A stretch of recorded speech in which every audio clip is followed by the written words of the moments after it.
other announcements that anyone would like to make? In that case, I would like to get on with the introduction. And also, for those of you who do not know him, I should say something.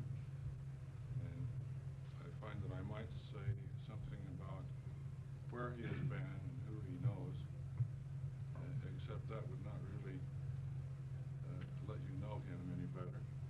And it would embarrass him, I'm sure, because it is not really pertinent to anything tonight. I haven't been in. That's fine. So, I am about to just say that he is here and that he has some important ideas and that we are going to talk about them. And he has asked me to suggest to you that he is not really a speaker. I would debate that because I think he's a very fine speaker. But what he wants you to understand is that he is used to talking to students and having them talk back and to ask questions and to interrupt at any time you feel like it. He has some films that are made by students of his, and we may start off with films.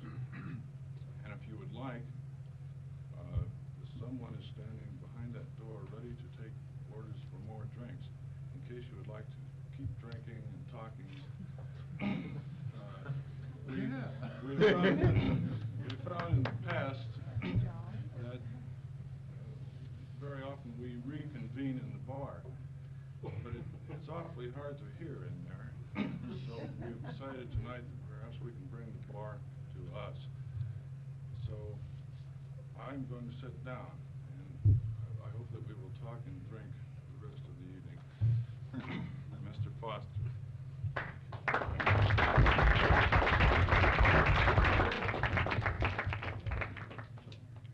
Thank you very much, Tom.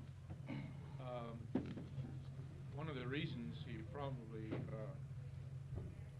didn't bother to tell you where I've been and what I've been doing, because I haven't been anywhere, and I haven't been doing very much. But I do feel that I'm not being completely irresponsible by showing up here, because I was here once before, and if you're crazy enough to have me back again, why, I really did enjoy very much the last time I was here. And I've discovered that I've known some people in this group since 1953, and I just get feeling more like I belong here all the time. So you may have a problem just getting rid of me finally. But trouble with teaching is that you don't really stop doing it. You know, it's one of those things you do everywhere, and this is, I hope that I can sort of fill up the well. I'm pumping out of it in Eugene, and when I come up here, I hope that I can expose myself and fill the well somewhat. I have some films that some of my students did who had never done any film work before. These are little exploratory exercises done by some people who were teaching in the public schools and wanted to see what could you do if you were going to use so I knew those things were jet engines there. It's all right. It's one of the problems with microphones is that feedback is a marvelous thing, you know, but when it gets overpowering, I was giving a talk in the browsing room at the university, and I was giving one of the low browsing room talks. I had the microphone turned up so high that I could hear myself breathing, you know. And I couldn't looking at it, and I got this terrible feedback, so even they begin to hear my thinking, So I'm not necessarily disappointed the microphone wasn't working, but here we are. It's working now.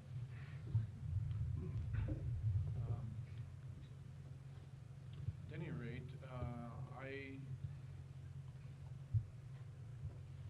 want to offer this as an explanation and not an apology. That these people had no experience with film whatsoever, and short time to work. But I think, as you saw, some of you saw some films that I did some time ago. It's kind of nice to see things as just ideas. I know from my own experience, the kind of pressure you people are under to produce for reproduction and for the market.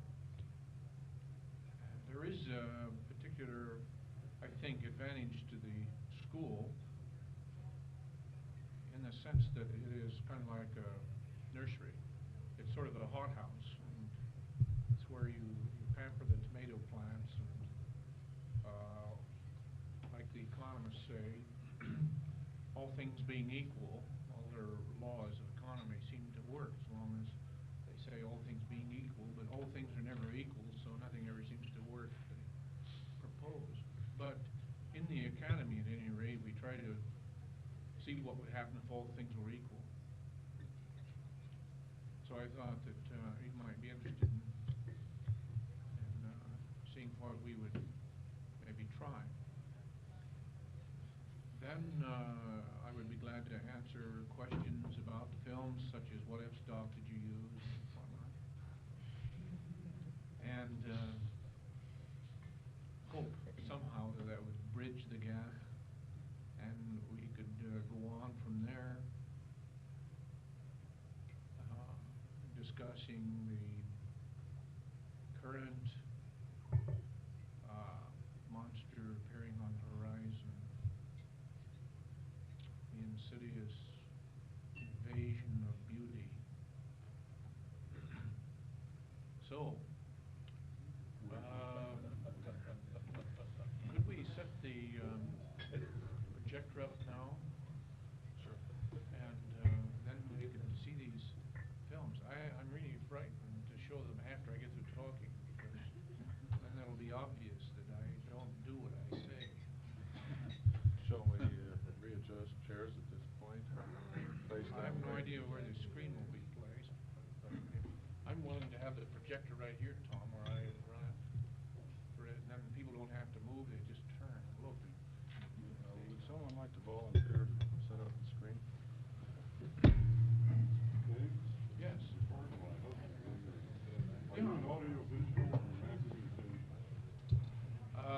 Either one. Well, I'm in the art department. I teach. both. Yeah, I'm in a place where I can be completely irresponsible. Congratulations. I like it there for that reason. But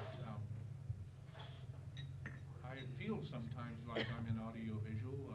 I'm trying to get cameras out of the students' projectors, and I've discovered that besides finally getting some control over the idea, then you have to fight the machine, before the thing finally is.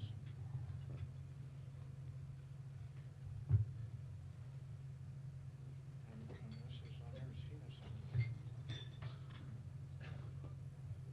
This is a marvelous problem in visual communication. These things ought to be programmed so that you just sort of push the film into them. RCA has a projector that they designed for seventh graders to use in public schools, and it's marvelous. You can take the film and grab it and yank it. The machine gathers it all up and runs it again. No, I've never seen that. It's streamlined, though. This one's streamlined.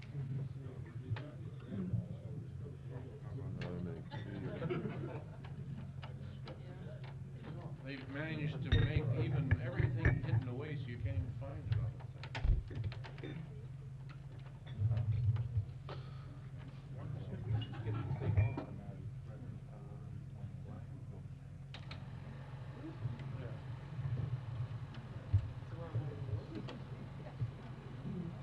This must be the focus, yeah.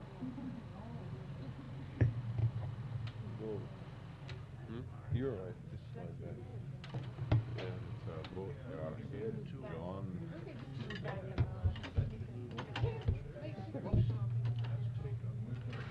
The dave's coming through very poorly, but you guys are doing great. Joe's tape recorders.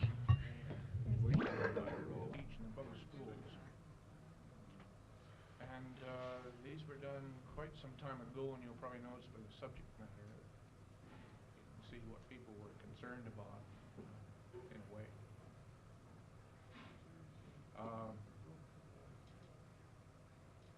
I think somehow that the subject matter will be obvious to you. I mean, you'll see that the techniques will be relatively obvious. So, if everybody is ready, I'll just crank them off. These are silent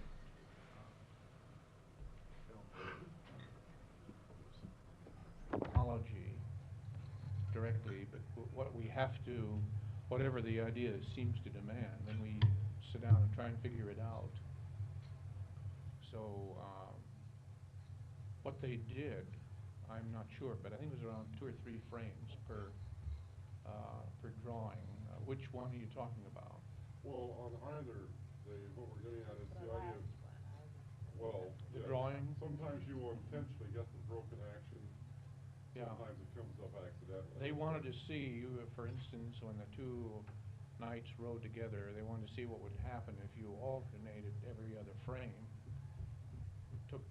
Just had one horse there, every other frame. So that they sort of went through each other at one time. And then there were very few drawings. They just worked a very minimum. They did anything that seemed to make it work, and to see if it would work. Of course, it's the first time they saw it. Tom? What were the limitations of the assignment? Well, the limitation of the assignment, I think, was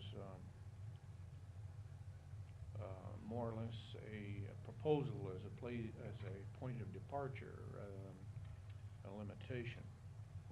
And I did want them to work with some kind of an idea. I didn't want them to just investigate effects, but to take an idea, whatever it might be, and then see if they couldn't make the idea effective, so that their exploration of the effects would relate to the idea, not be apart from it. Had you decided that film would be the medium at that point, or was that? Well, sort of. It's like walking backwards into it.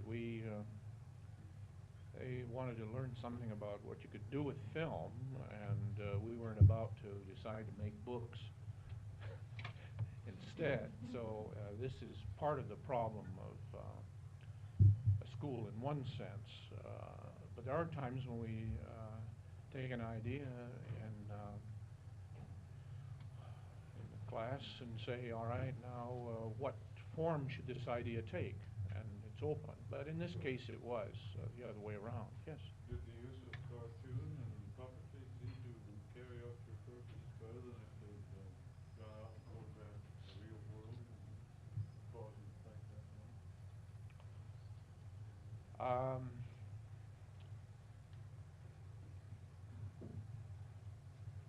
The reason we didn't go out and include photography in the sense of the documentary directly was that we wanted to see,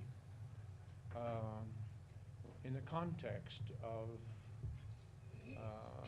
school situation, teaching. That was part of our problem.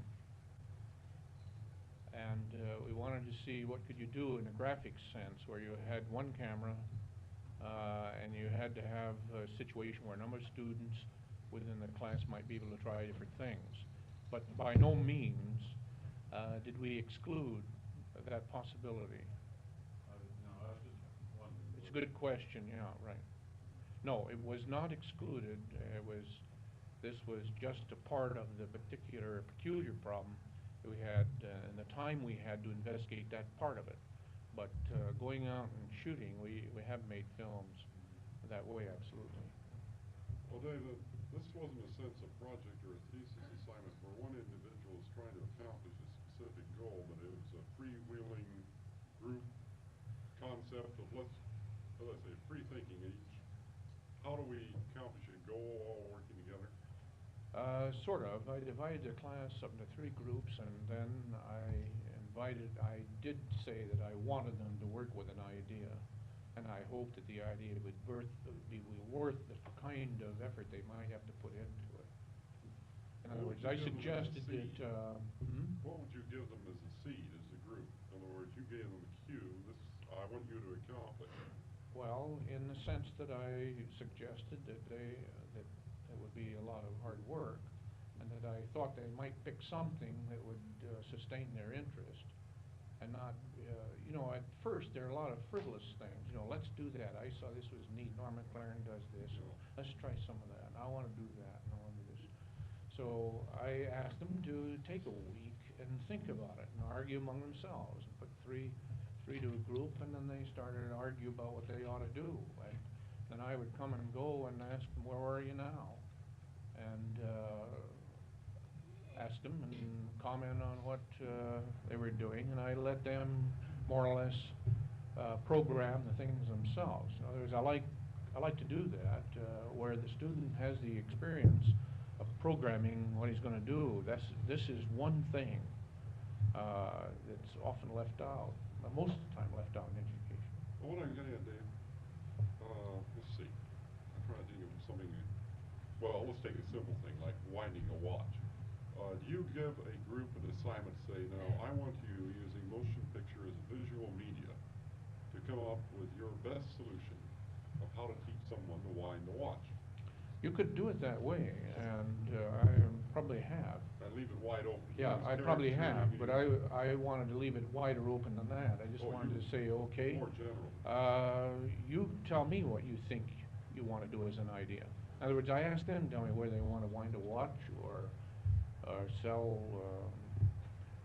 the evils of dope or what they wanted to do. So all I suggested is that they try to think of something that would be worthwhile. When they got through, they had an idea on the film they would be able to use over and over, and suggested through discussion with them that the nature of the film might be that it can be seen many, many times. This isn't a one-shot thing. We could go out and make paintings if that's what we wanted to do. It isn't the class.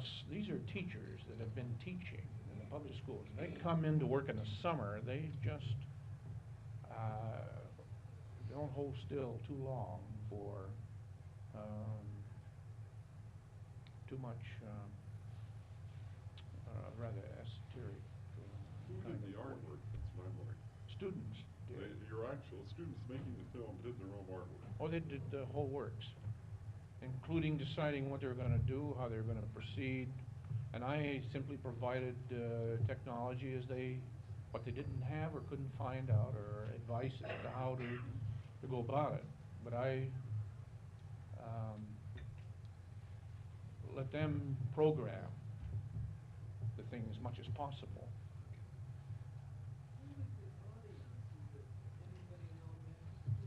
No. No, audience is certainly important, but generally we think of the audience more as the painter thinks of it, maybe, rather than as a visual communication. People might think of it as some special body someplace. we raise this question. The first audience you have is yourself. The designer is first of all. If he can't make the idea clear to himself, don't worry about the audience.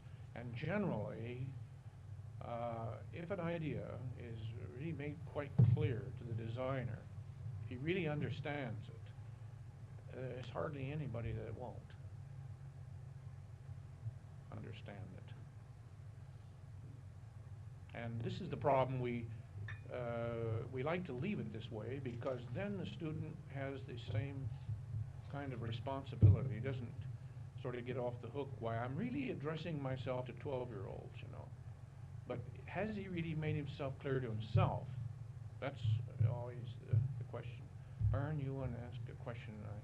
I was wondering why each group chose Middle Ages kind of theme as a story vehicle. What was the influence for that? I'm not sure. There were 3 films. I didn't show you one of them. Was a religious theme, the life of Christ through paintings. It may be, since it was one class, they overheard each other talking, and it's amazing the amount of feedback that occurs within a class, you know. There's one group waiting for an idea, and they hear somebody grab one, the first thing it spreads like fire all over, and away they go. So it doesn't surprise me, but what maybe at the time, they simply saw the first one off the ground, there they go, and then it was a modification of that. How much participation by the class among themselves as an entire group? What went on back and forth within that group? I get the impression that they had a week to choose a subject among themselves and broken into 3 smaller groups or how many. Mhm. And then they went to work on this film, and they were occupied in a very real physical sense with producing a film, making a film. Mhm. Was that purely what the learning process was all about in this case, or was there some sort of an exchange or dialogue going on at the same time? Yeah, they were very much interested in each other's problems since it was all one class, and one of the advantages of having it split into 3 groups, I rationalized when I initiated it in the beginning. These are problems of teaching are comprehensive too, like design problems are outside in the world. And one of the problems is with a limited amount of equipment, how do you get a schedule operating so everybody isn't wanting the camera at once? It's amazing how many design decisions are made by what you have to do, you know, and not some rather Limitations. very fancy reason that might sound great, you know, as part of the educational pedagogy. But seems to me that one of the really meaningful parts of the teaching process is that it keep moving and working. And a simple thing like the mechanics is a part of it. So actually, these people, by having doing 3 different kinds of things, were able to learn from one another more than if they all just worked on one thing. Once the assignment was given by you, did you just leave? No, no. At the end of what participation as one of them? There were 3 groups, you know, and when you're with one, you're not with the other 2. So in a sense, I was constantly coming and going as far as the groups were there. And this was pretty good because, you know, you can, part of teaching is knowing when to get out of the way. And I don't really know when to do that all the time, so just the mechanics made it necessary for me to leave. It worked out fairly well. I was pretty much interested in the tack that Bill Brand showed to ask about natural world versus the animated cartoon world that these films portray. Have you had groups that have gone outside and photographed what was around and done something more like the telephone poles, one film that we saw? Yeah. Short times a lot. Sure. Have these created other problems? Have these brought Oh, yeah. You get a different set of things happening in these films versus what go on when Sure, somebody they, goes outside. just, in fact, in one film class, when the students finished one term, they felt they had really learned more in that class about sociology than they had anywhere else, and they didn't know anything about the film, but they sure know a lot about sociology. Just simply how to organize a bunch of people doing something, and where other people were involved, scheduling, arriving, leaving. It's a fantastical mechanical problem, and very often in art schools, the kinds of insights into the process you get are extremely limited. And Gideon Kramer in his chair, he can tell you that the economics of bringing about the manufacture of that chair is quite a bit more than just designing it, although he worked on it for many, many years and had many models cast out into the field.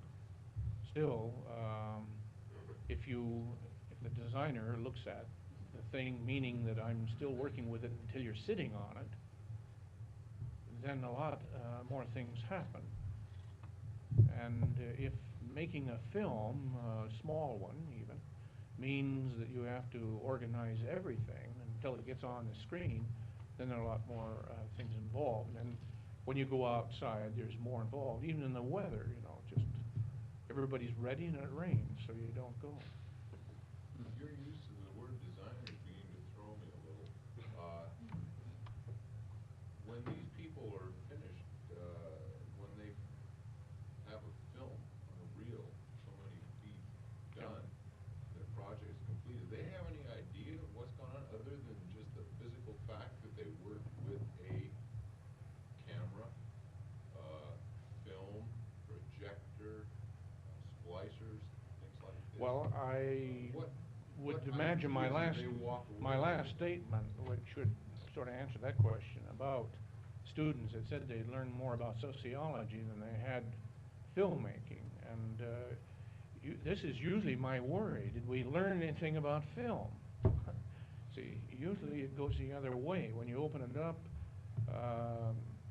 lots of students, I'm not displeased, but lots of students are unhappy because they're not sure now they can go make a film. You see, and the sense of making film means what f-stop, how to set the work with the mechanism, you see. But some of them, on the other hand, feel that they're really, they have more confidence in themselves being able to program that kind of problem. And I think for that reason, I think they learn more about filmmaking in that sense. Lots of things accumulate by experience, and providing it is revealed to you, and you can practice some things. You can practice setting the camera in the f-stop, you see. But if you never have the opportunity to program the problem, then you don't have any practice in that area, which that might be more important, you see. Did you say that most of these students are older or teachers, In this case, yeah. elementary school teachers? High school, yeah. Well, And they wanted to work with the kinds of ideas or things that they might be able to do when they go back in high school. This is summer session, then? Right. Is it open to anybody, and it just so happened the teachers came in droves, or was it? It's open, specific it's for- open to anybody. No, it's open to anybody. Why were there so many teachers? Because that's the time the teachers can come back to the universities during the summer, because the high schools are not running. Well, then, do you have an indication of what their purpose was? What are they taking away with them which might help them in their own teaching? Yeah, they What are wanted, after? that was part of the problem. They wanted to be able to do things. They wanted an insight in the kinds of experiences they might be able to actually have happen in the classroom with the materials they have in the 50-minute hour, as the psychologists say. And in that case, you're going out and shooting. That's one thing. But having a setup in the room, graphic situation, with a camera locked down, you can go to work for an hour and leave it. So some of these things are simple organizational matters as far as the public schools go. What sort of things do you get involved with the 9-month trip away to the university student rather than is it the same sort of project you deal with during the year, or, what? To some extent. On the other hand, in the beginning, we say, all right, now, here's this thing called film. How can we go about it? The thing is, I feel that I can't really do a very good job unless I'm interested in it too. So I honestly tell the students that now I'd like to try this year. I really, I have to somehow feel that I'm in some investment in it, and not simply some kind of a robot. This works, so we're going to do it again. But I've never done this before. What do you think about it? I discuss with the students what we might do. And they argue pedagogy, with me, the procedure. They don't like it. They don't think you'll learn very much doing that. And I argue back, and we try to come to some agreement. This takes a couple of weeks, sometimes 3. And there's only 11 weeks to a term. Sometimes we spend 3 terms working up towards something. Other times we just do it in 1 term. But I do like always to have the student get into the programming part of it, because I am very much interested in programming being part of the educational experience. I really would much rather work with them and helping them get the whole thing going than to provide them with the right experience. Although that's what I think the right experience is. So I suppose maybe I am. This kind of pre-programming of the whole thing, in your experience, a good way of approaching film, which is sort of perception, you're pre-perceiving everything, you see, and then you go ahead and go cram Not it, necessarily, animate. no. Not necessarily. What I'm talking about is deciding how you're going to learn about it, which isn't necessarily having a preconception as to what you're going to discover. You don't know that, but I do think there has to be some form of procedure, even if you've never done it before. In other words, you've got 2 feet, and you can put either the left or the right forward first. You have that choice. And there's a number of directions you can step. Someplace you have to have the experience of making the decision and knowing what the possibilities might be, or just having that call to your attention, that you do have choices. Have you ever done a class with taking a good number of scenes and then cutting sections, intercutting, and Yeah. changing timing this way, Oh, which is yeah. closer to perception? Well, if I program that for them, but I like to have them come to that too. I would much rather have a student tell me, why don't we take a bunch of film that's been shot, and why don't we cut it up and see what we can, and do this and that and the other, see? That's what I'd feel that would be very good. Then we would do it, Although you're interested in the visual result, do you ever ask your students to consider sound? Oh, yeah, you bet. In fact, this afternoon I was working with a couple of students on a film, and I stayed with them there as long as I could, because they were beginning the shooting and they'd never worked with the camera before. I wanted to make sure they could make it work and run it. Then I took off. They have a tape which they made. Sometimes we make the film and then work with the tape. Sometimes we do the 2 simultaneously, and other times we then try to make the tape fit the film, and the film fit the tape, and it depends on what it is and how it works. But I never try. I never propose these as the way to work, but as ways of working, so that they realize that they don't have any answers. They've only had an experience of which they might reinvest in another situation that would be quite different. Dave, it's a double question. One is to get a better idea of your students who are doing it. Was this course a general advanced art media, or was it specifically motion picture? And then the other one is, considering I noticed the date on this, Yeah. have you got any reports back from your secondary school teachers of their applying the principles you taught them or held over them to their own students, which by now, if they had, passed on to their... Yeah. Well, this is 59, this is some time ago, and since that time, the students has had, he went to teach in a junior high school, not in a high school, of course, and he's had his students make films and has shown them to Bailey Films or something, and they're interested in publishing them, and they seem to, you know, I don't know, their consumption is set in already. So apparently it works. Superintendents and principals have not been alarmed at the fact that kids have done this. And of course now that's, I mean, everybody's doing it, you know. Is that an Oregon school district? That was. Oregon taxpayers I'm talking about. Yeah, right. In fact, one of the institutions wanted to run it on television. Not Oregon, not University of Oregon, but that other university down there wanted to use that, and the superintendent was very nervous because he hadn't seen it. The seventh graders made it, and so he wasn't sure. Of course, this is, you know, the possibility of failure is frightening in an institution of education.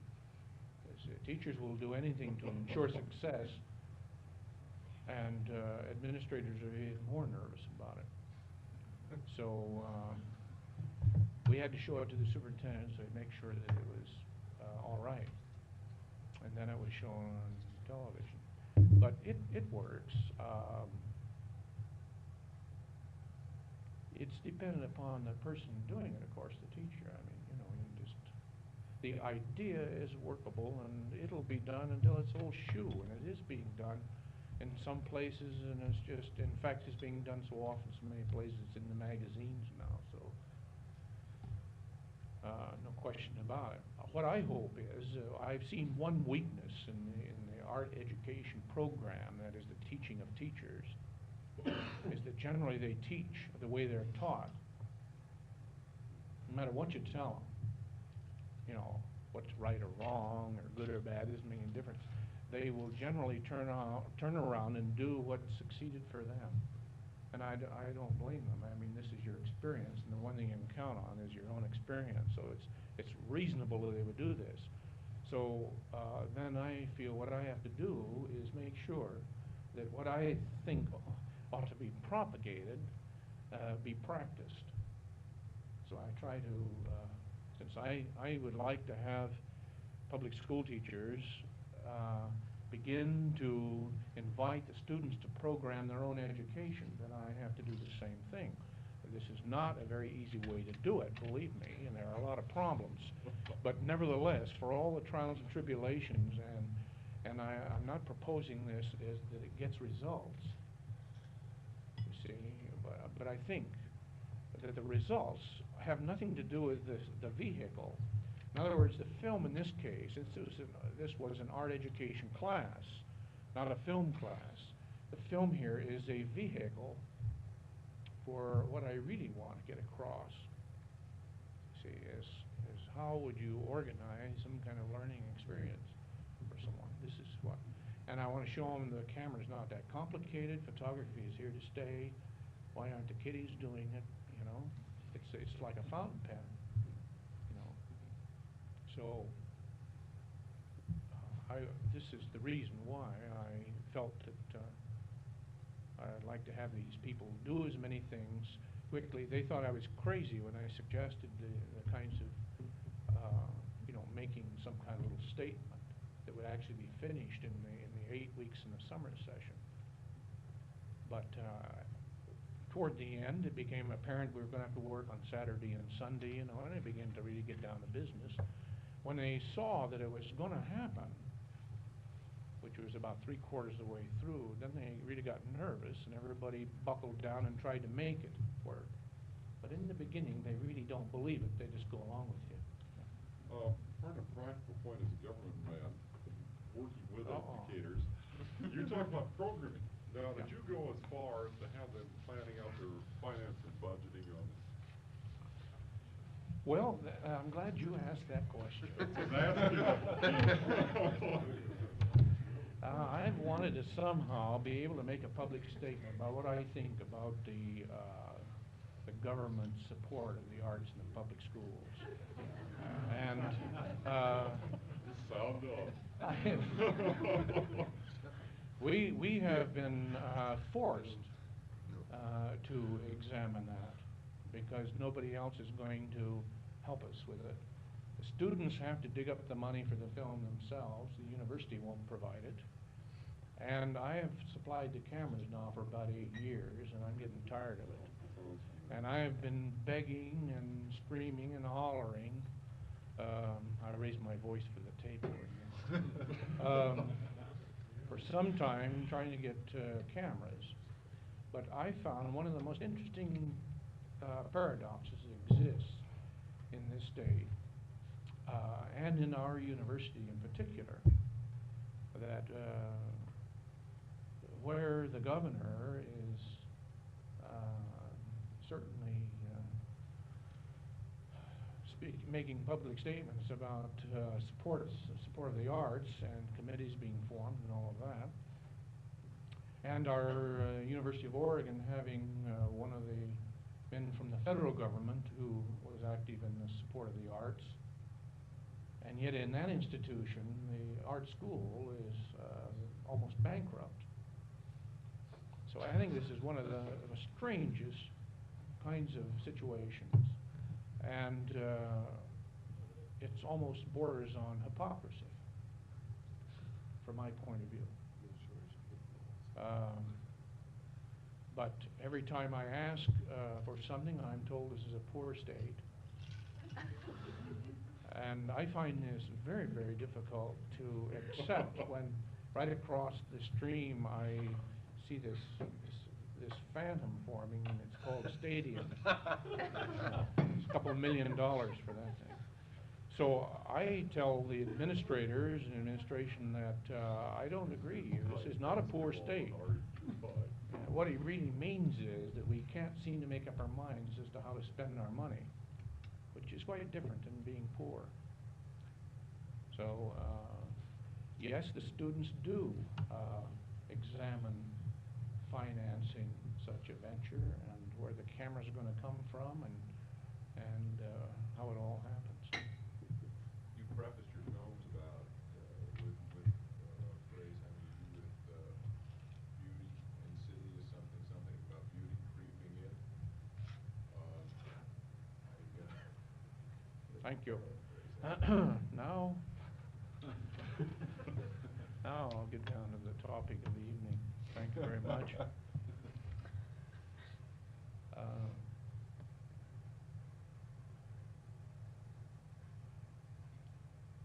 Having worked in a studio a long time ago in Chicago, I heard and was part of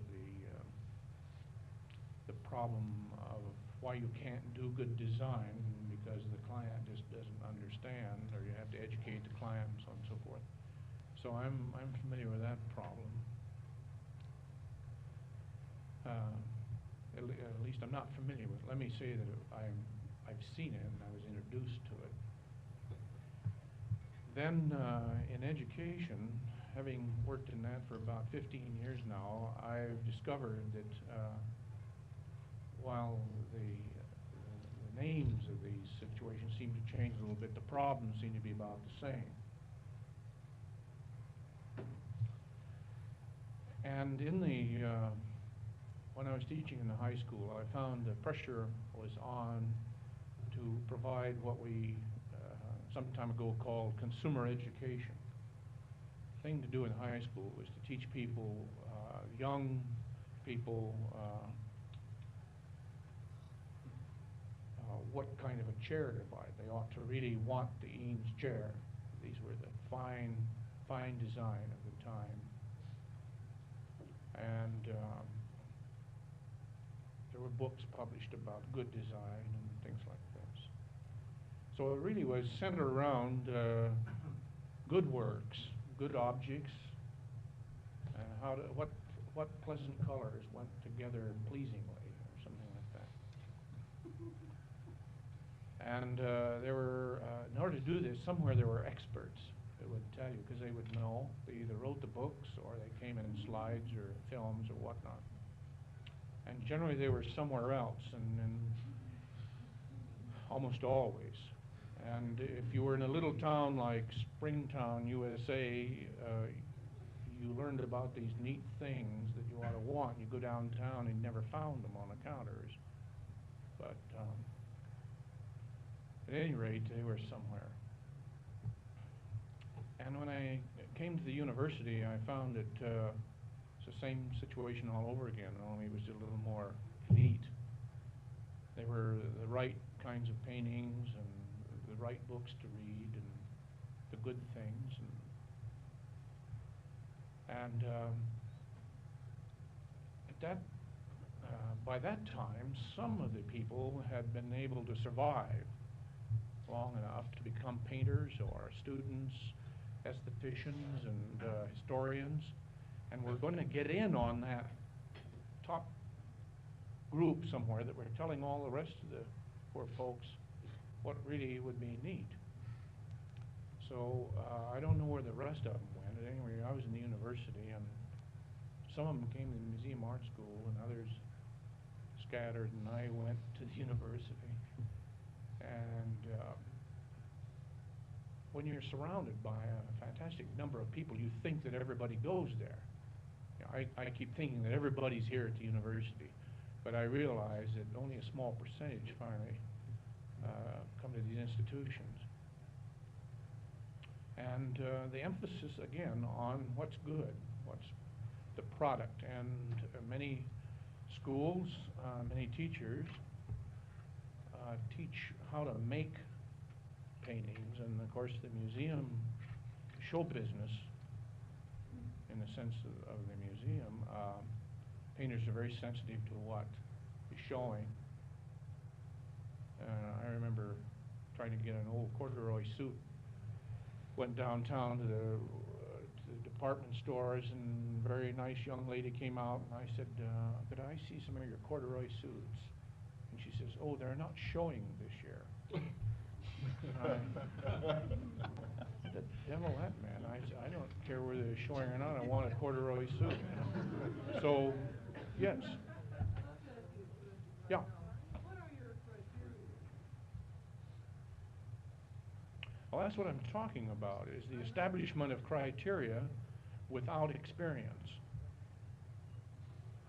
This is the error that I think education makes. People in education are busy establishing, you know, what's good, what's bad. They don't. Well, wait a minute. They don't even get to that point. But that wouldn't be enough. You see, what you do is you accept that. You accept that on faith until you become an art student, and then you get the Museum of Modern Art series on texture, color, line, balance, space, no space, and then you begin to discover what the elements of design are. See, then it's how these elements are together become the criteria for judgment. And of course you discover by that time that it's still up for grabs. I mean, you can get the best kind of argument going by the authorities among themselves, don't agree. But this is what I mean, is this education, the teaching of criteria. In fact, I feel anyway, it tends to destroy the student, because as you develop your criteria, if you accept one that is beyond your experience,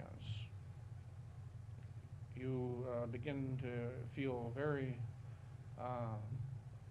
you sort of get spooked by the whole thing because you don't really know, you don't have the understanding of how this comes about, but you do know what is good and bad. But in an interesting way, you really never know why, you see. Now, if you could develop some insight into the procedures or experience to understand how things come about, chances are when you came to the object you wouldn't even need it or want it or care even less. As a painter who understands why he's painting, really is not concerned about show business. You see, when he's through the painting, he's already, the painting is a vehicle or a byproduct of a process. The process is what he's interested in. Because he's trying to find out what he thinks. And once he's done that, you see, the painting then is kind of like dropping. It's there, and it's ready. Someone to look at, somebody else begins to get involved in it. This, then the idea of beauty begins to be developed by the intelligentsia, the artists, the people, and the museum people, and perhaps even among the graphic arts, when they get into the museums, this begins to feed back into their lives. Show business becomes more and more a part of it. And I really was interested in talking to you people because I think you still have a grasp on the use of something apart from show business. And I feel very concerned about the invasion of this new effort to put beauty in our lives and the effect it's going to have on education. I'm myself very much opposed to consumer education, and I'm afraid this is what it'll become. In the graphic arts in Chicago, some years ago, we had an award start out called the Good Design Award. See, it's that kind of thing again. And people got the Good Design Award. And it was nice, everybody got it. I thought it was great too, and thought someday maybe I'd get it, you know. But I begin to see that this, while it's okay if people want to do this, I think it would become disastrous if this becomes the motivating force. That somewhere there is the right thing and there is not the right thing, but the good design. If they had the right design, it'd have been great. It'd be a wonderful to get the award for the right design. You know, that's quite different than getting the good design award. It sort of proved out that that thing didn't work. We're surrounded by junk now. Yeah. You know, because Right. people have no values. And what you're saying is, to my ears, don't educate any values into it. You know, the general consumer. You know, don't show them what's good because this is, you know, this bad thing. Let them all learn about the elements of design, then when you can handle it, then you can make a judgment for yourself. People don't do that. Well, I'm not proposing it exactly that way, but that's generally what I'm talking about, is that I don't think consumer education is going to work. For instance, I don't think the people in Portland are going to behave any better by covering the evidence of their behavior by what you might call some cosmetic approach to making the environment beautiful. But I do think that someplace, and in fact it might be a bad idea to cover, this is like we can't afford to make a mistake. Maybe we should see our mistakes, we ought to live with them. And we ought to wonder, well, how come this happened? Not how can we cover it up? What could we get going in the community that would generate a tremendous environment? Now, I do realize that if human beings can be so saturated by a situation, a problem, simply lose the initiative to change it. But I don't think that people in this city anywhere near that situation. This is, this is like a big Eugene, Oregon. I don't think you're really anywhere near coming to the point of being absolutely saturated by evil and darkness and whatnot. Excuse me, why don't they teach the elements of design, as you spoke of, in grade school? Well, I think they do, and that's why it isn't going to work. And that was the answer I'd give to your statement, Byron, that teaching the elements of design isn't going to work. It's kind of like giving somebody the alphabet and expecting they're going to write. I think they don't. What do you mean? Well, they do. How do you refer to it? What do you call those? Yes, what are these? Well, I'm using the Museum of Modern Art's little program that they circulate around called the Elements of Design. I'm using the much misunderstood and misapplied, misdirected Bauhaus pedagogical foundation course program, where they learn how to feel and learn what texture is. It's rough, smooth, and you get the this sort of thing, you know, and balance, harmony, line, color, you know, the elements of design. Any design program has a syllabus which includes that approach. But even if that's just one as an example. There are many. I'm concerned about the process that gives meaning to these things. This is what is not taught. You see, it's like giving somebody all the pieces. They ask you, what time is it? And you hand them your watch in a cigar box. You know, there it is. All of the parts are there, but you're not going to get the time out of it until it's assembled. But assembling and putting all the parts of a watch in order, this is the idea of watch. This is the idea of the universe. This little watch is a universe. It is telling the time. It is a model of the universe. Otherwise, it wouldn't tell us the time. The idea of the watch and the order of this thing is really the thing that makes sense, and not the pieces and parts. So that while the kids learn the alphabet, they do learn about texture, line, color, somehow the next process is then they say, well, now let's put them all together and we'll have something exciting, interesting, whatnot, design-wise. And I'm saying that I think the thing that is generally left out in art schools and in public schools is that they're not taught the process, of the proceeding of this. One can actually find the elements themselves. This would be a much more important. They would discover the nature of things rather than be told. You see, and this teaching of the elements of design, this is, it's only a part of it. The ordering of design is really far more important than the elements. I don't think the instructors and teachers know. Well, I don't think they do either, and that's why it's not being taught generally. Some people do. I mean, I'm not inventing anything, telling you this. Lots of people know this and have known it for years. I'm just saying it hasn't gotten hold yet. And in the face of trying to get this thing going, now comes beauty over the hill, you see, with its big feathers on again, charging down upon us. And it was a struggle. And I read an old Oregon magazine, a quote from my own dean, which if he means what he says there, I would take dramatic exception to that. When he says functionalism has had it for 30 years, now beauty is in at last, you know. And I think this is a tragedy that while the Bauhaus wasn't the answer to everything, at least they introduced some interesting ideas. It's too bad we can't go on from there and not go back.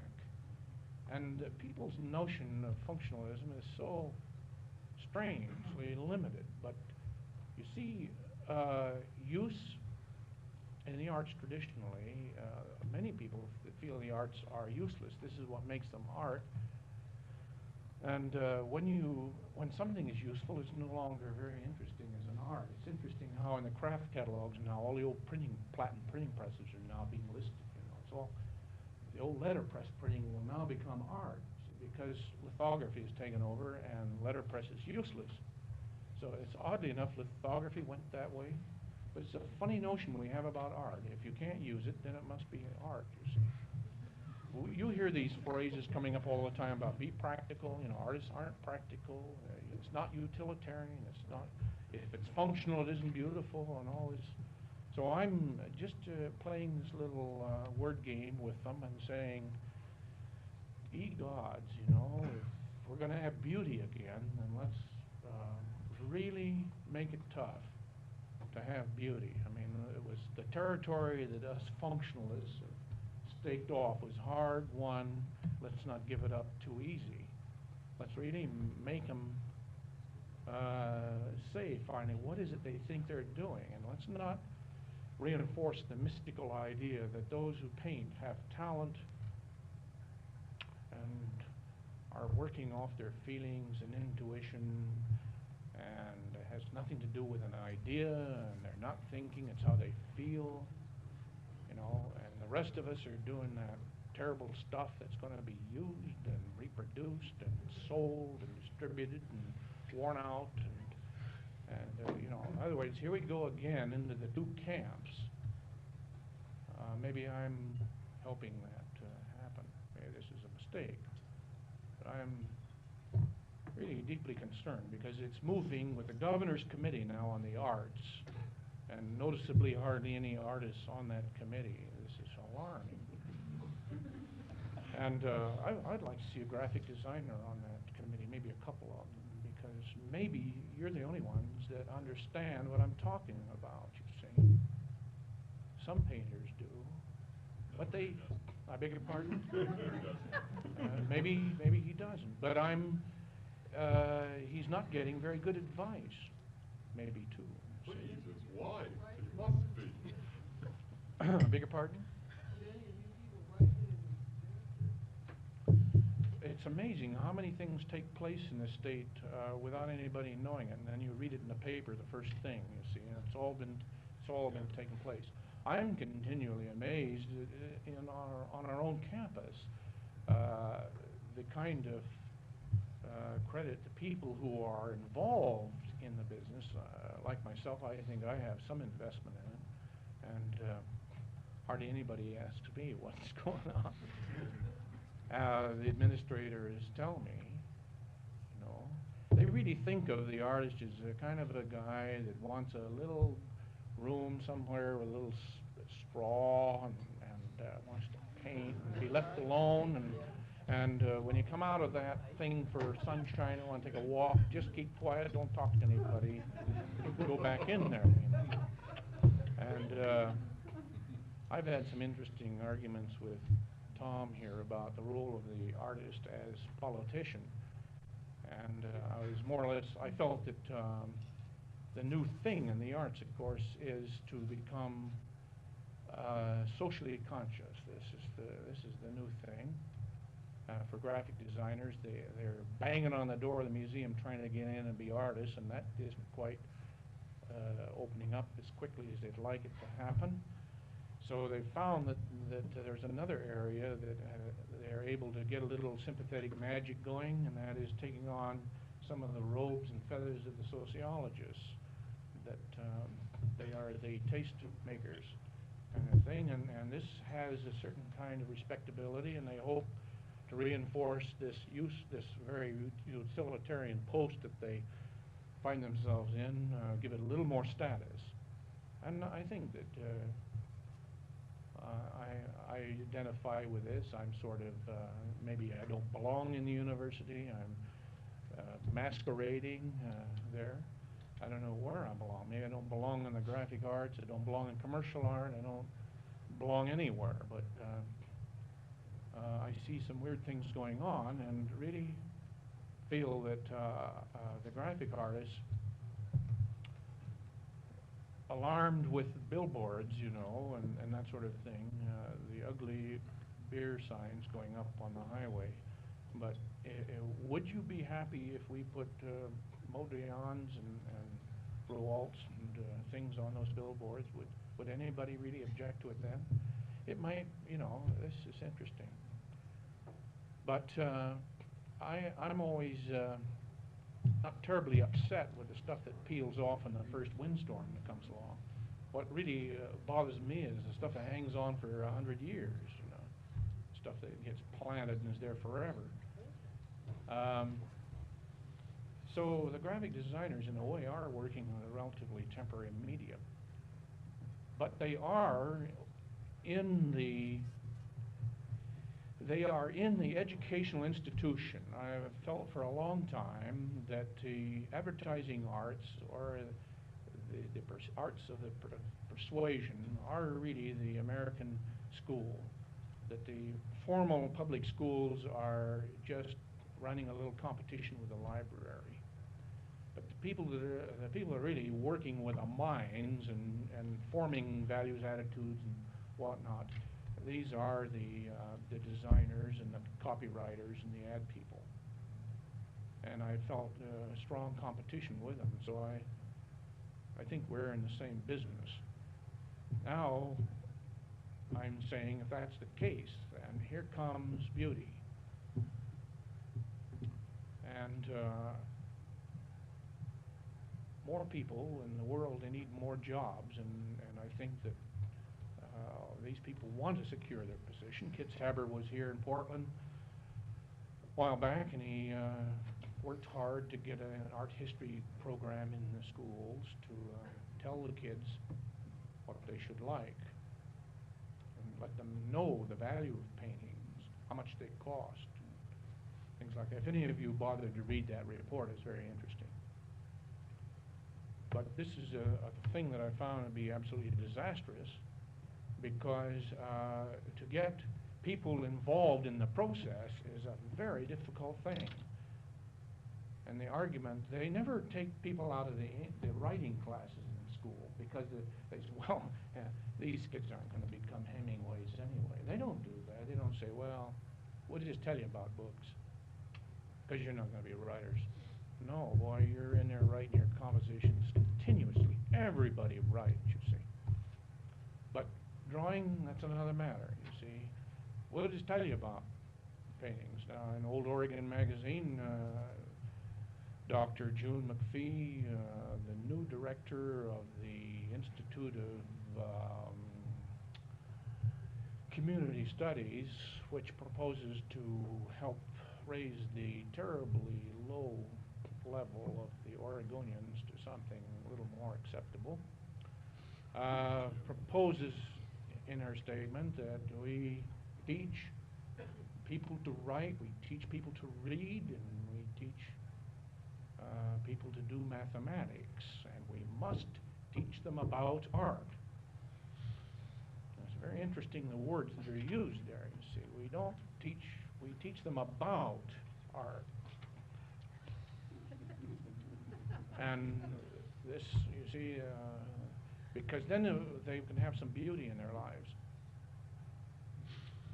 And this is the kind of thing that I think that we ought to really, I don't know who else will understand what this means outside of a few of us in education and the graphic designers. But to do the thing in the school is more important to me than to hear about it. And art still has a very funny role in our lives. And it seems to me that if the state is to become enriched, then it ought to begin from the inside out and not come through some bands of Ajax-type people on horses running into communities, charging in and showing them good art. That some of these loggers up in the woods that do a little sketching and drawing, perhaps a few insights into how that might work as a drawing, and encourage them to go on drawing. But I found that as we go up in the ladder in the public schools, into the universities, painters like to feel that not everybody can paint. I mean, we've got a problem there too, you know. They like that position of not being able to talk about what they do. And I think that we now have pervading schools generally as what I would call the no-think approach to design, or the happening, or the toss salad editing style of editing. And strangely, with this process, this is the new process, the no-think process, the toss salad, the happening, the shake 'em up, the roll it, reach in and pull it out kind of design process, seems to be coming hand in hand with the idea of beauty. And it's very interesting how those two are coming together.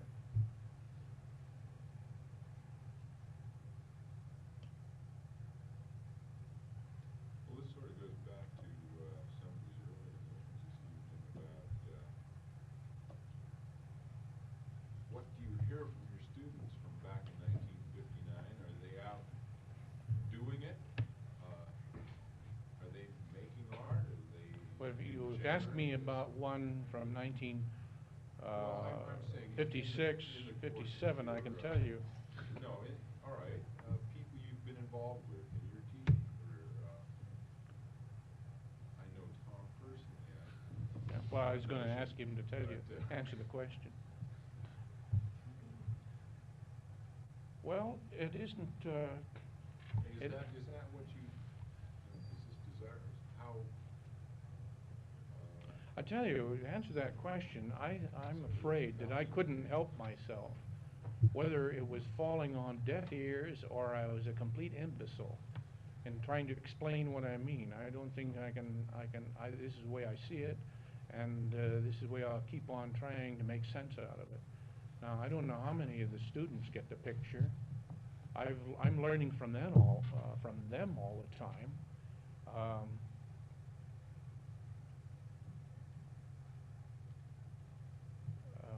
I really processing my ideas about this and looking at them, watching them operate. I become more and more convinced that the process is probably a lot more important and indicative of the time than the object. with the so-called beauty creeping in? Yeah. Do you find the student you encounter, within the last, 2 or 3 years, any more receptive or cut off from these notions that you espouse, or, just the opposite? Versus, say, the student of, 10 years ago, 12 years ago? I find that when you can talk to high school students at a particular time, or freshmen in college, and they're only one bean field away from being high school students, I think that you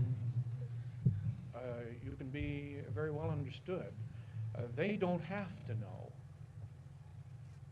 But after about 3 years in the university, they're supposed to know, and that closes a lot of doors. And it's really difficult sometimes to get in there. It seems that I wouldn't say the sooner the better. Everybody can operate and communicate to different age groups in different ways. But I think high school people really get the picture. But they're very receptive as to what is going to work. And they become very, very sensitive to the idea of the double standard. They suddenly realize that there are two standards. One as to how you work in society, and the other as to what you ought to be doing and want to do and wish you could do, but can't, you see. And at that point, they're interested either in how to get along or how to change it. And when you can get the word to them about processes, then they do want to go out and change it. But there are lots of teachers who say this is terrible. The poor soul will be miserable all his life. But I think that more of us ought to be miserable, and things would perhaps get working. I find that we treat political action like trouble. If we eat, it really is trouble to eat. You have to stop what you're doing and go get breakfast and you have lunch and go to dinner, and you get tired, the body says you're gonna go to sleep whether you like it or not, and you're gonna drop if you don't, so that's trouble, but you go to bed anyway, and there are certain kinds of troubles of living that we've organized in such a way that we pay no attention to them anymore. They're not trouble. We found ways of embroidering them, we make social things out of them, we enjoy it, we make it a ritual and whatnot. But oddly enough, being concerned about the organic functioning of the body politic and our political relationships and social relationships of the society we live in, we sort of regard that as a trouble. If we could somehow get that around to where it's what you do every day and it'd be just as normal as going to the bathroom, that's trouble too.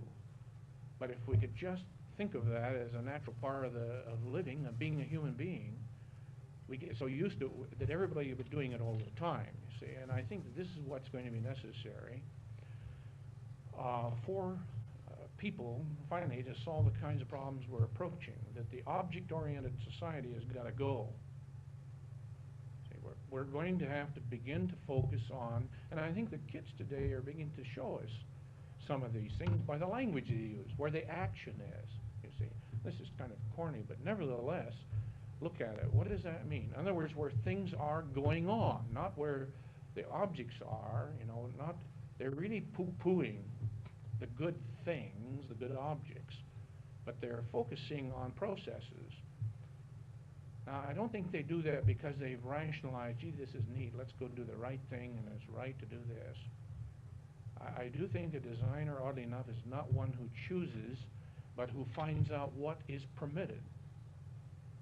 A really good designer, it seems to me, is constantly trying to find out what is permitted.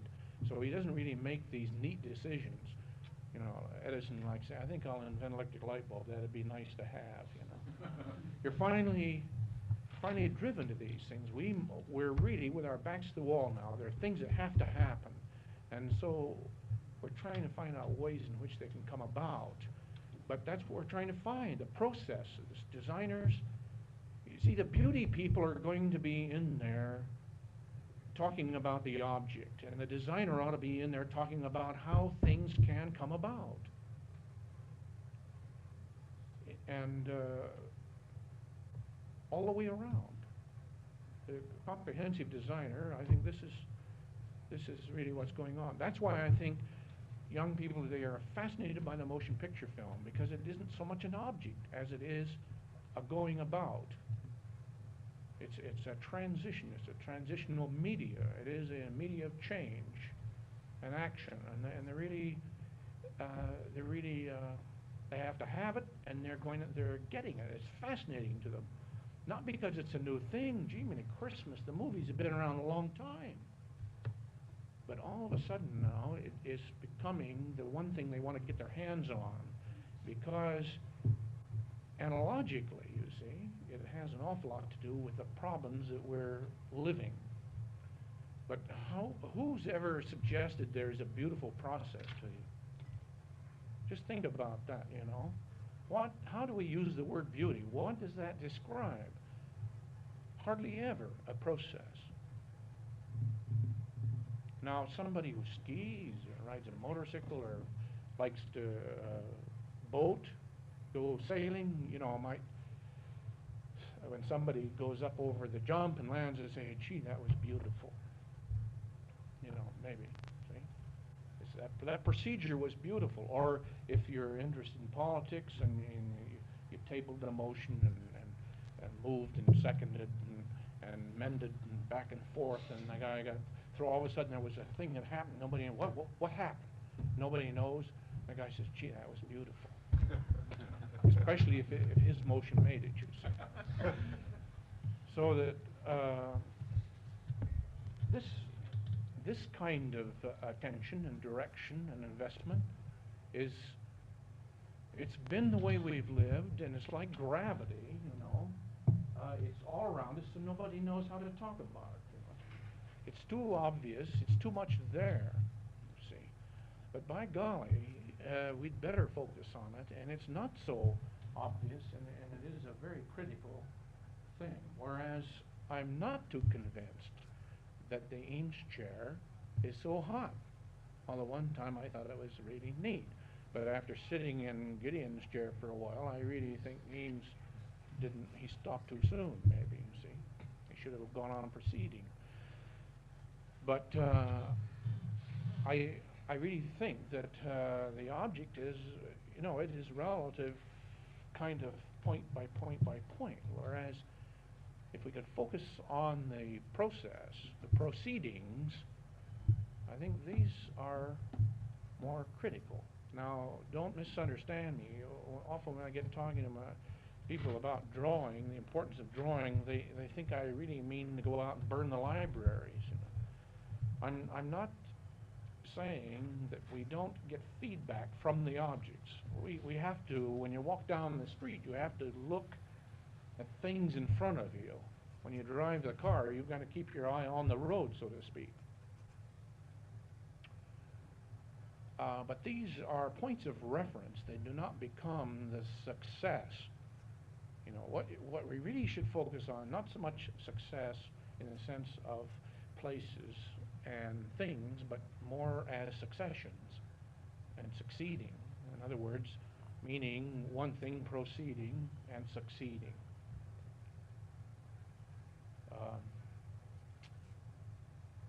That's why I myself, in a class, would like to teach media and design only as a vehicle. The thing I think in education we ought to be concerned about is making possible processes by which people can give form to their ideas. And I don't know who the artist is going to be. I don't know who the writers are going to be. I don't even know what problems they're going to face. But we're all human beings, and the processes we can deal with. I'm not so much interested in trying to teach students to be successful in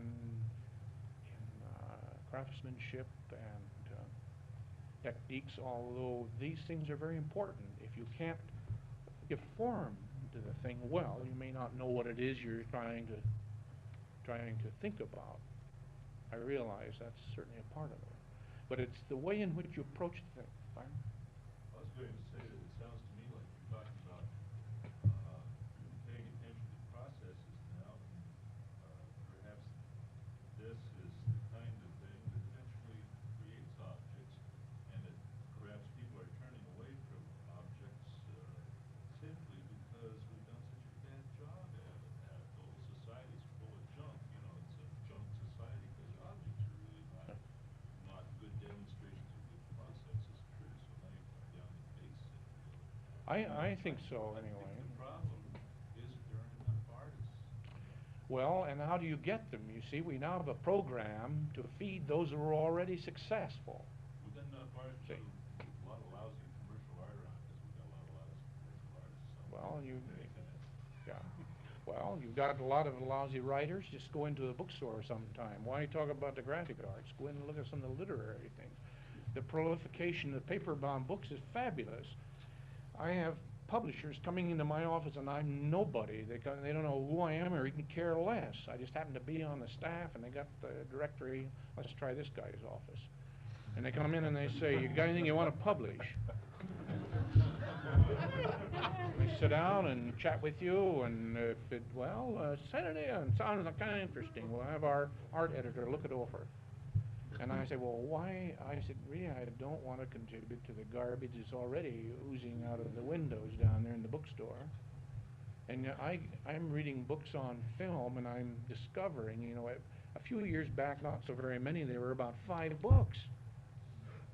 And now they got a whole section, and I'm discovering, this is the first time I've had the opportunity to do this because I've not been able to get a hold of anything else.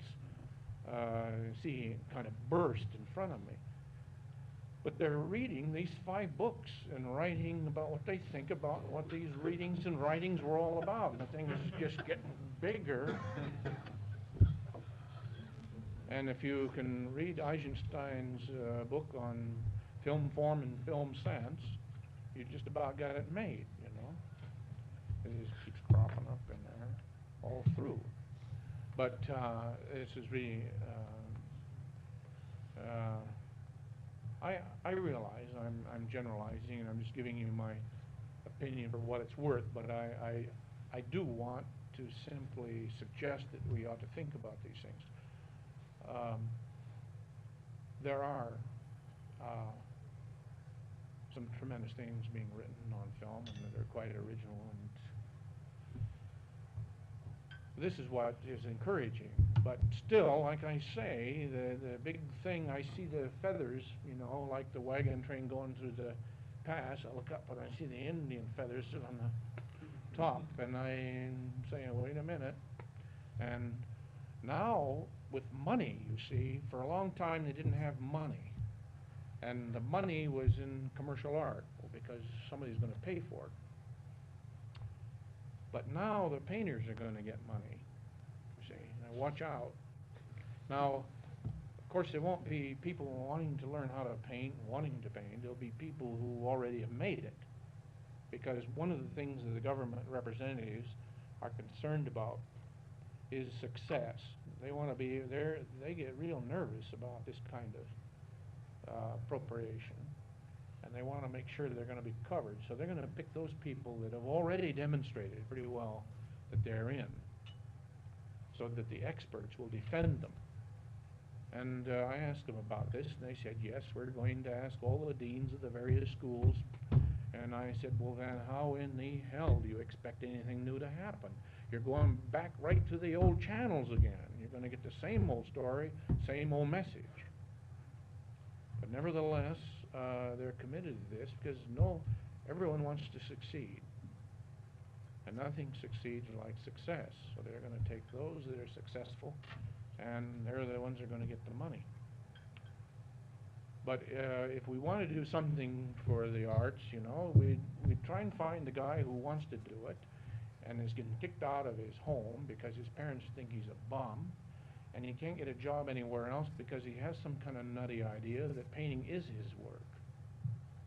Find that guy and give him some support and let him go to work. I'm sure that he will display a very interesting sense of responsibility to his society. But you see what a terrible chance you take in doing something like that. Dave, how long do you think it'll be before we'll have a good instructor such as you in this area? Thank you. No, I'm referring back to these elements of design you spoke of. You understand the meaning and the importance of this area of education. How long do we have to wait before we have a man that is as well trained in this area as you are in every university? And I'm interested in seeing this as a compulsory subject taught in school, and really a knowledgeable instructor behind it. Well, I rant and rave every term with a bunch of students who are going to be teachers, the public schools. And you have to realize, as I'm sure some of you do that teach, that you're only one of the gods. And students, unfortunately, they learn how to handle, if they get a hold of a nut, they learn how to handle him, you know. And they're under pressure, and they do attempt to reinforce the status quo and what they feel is right, and it's only reasonable that they do. And I tell my students, I just want you to listen to me and try to understand what I mean. I'm not telling you that I'm right. I think I am. But it's up to you to decide whether or not you're going to use that information. But I do expect that they hear me before they decide that I'm a kook. And afterwards, they can, if they really understand what I mean, they can get the picture and they can decide. And some of them have told me so. It's been very helpful. Don't you feel it But should be I wanted to say that there are lots of people trying to operate this way. Believe me, the staff that I work with, we have arguments about this continuously. Don't you feel this should be a compulsory class? Or do you? I'm not trying to suggest. Well, the whole idea of compulsory education is a real problem. Is how long do you go on with this kind of thing? And by having it at certain levels compulsory, what are you now teaching by default, you see? So I'm myself very much interested in establishing the no-grade system at the university. The students seem to be for this, some of them, not all. And some of us in the art schools have had it for years, and we're trying to get more of it. We're trying to open that up to no grade. Now, when we get no grade, then I would like to, I've already suggested this to certain faculty in meetings, that the day come that a student can come to the university and propose his own program and have it evaluated and be given a degree. That the university doesn't already have made up what the degree program is. But that you have to go at these things a little step at a time, you see. And so I would propose that a responsible board of review at the university be formed to examine a student's program. And if he proposes what would make a reasonable, it might be even after the fact. You might go there for 6 years and then say, well, I think I'm ready for a degree. You know, I want out of this place. Here's what I've done. Here's my transcript. Will you please evaluate it? The transcripts are more interesting than the degree. They don't tell you a thing. The degree won't tell you anything. But read the transcript, and it's very interesting. So what I'm trying to get at in terms of what you said about being compulsory, I would hope that we could start out there and loosen it up, make it to where you can come and go at the university, you can flunk if you want to, and if you want to come back and try it again, you should be entitled to do that. That you can fail many times. It's been my experience that people are ready at different times for different things. So we could do this if we had any guts at all, any confidence in the human mind. We don't have any confidence in thinking, so we don't trust it. There's a real lack of confidence in just the mind to work things out. But in the public schools, I think that should be done gradually, but I think that maybe little kids ought to go to school. See, they ought to. I feel this is... And they ought to have certain kinds of experiences made available to them. I would say that in the elementary school where they draw and work, that they do it as an idea-forming thinking tool, and that continues, see? Not taught as a subject, like you've got to have art so you'll know what is beautiful. I think this would be a mistake, you see. So in that respect, I would say, no, it ought not to be compulsory as a subject, but they ought to do it as a way of proceeding and learning about things. I was just thinking while you were speaking, this no grade idea is not going to work unless there are those who are those educators in the universities have the capacity to generate ideas, and I feel that you have that capacity more than the average person. The idea of,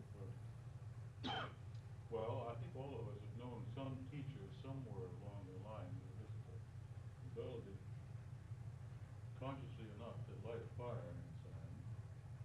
And if there's more of that, well, goodness knows, I don't know if you can train them or not. Well, I think this is an interesting If there's point. a greater incidence of such people, I think Yeah. the program would work, otherwise I don't know. Well, I think this is interesting because you sort of support my argument, you see, when you point out,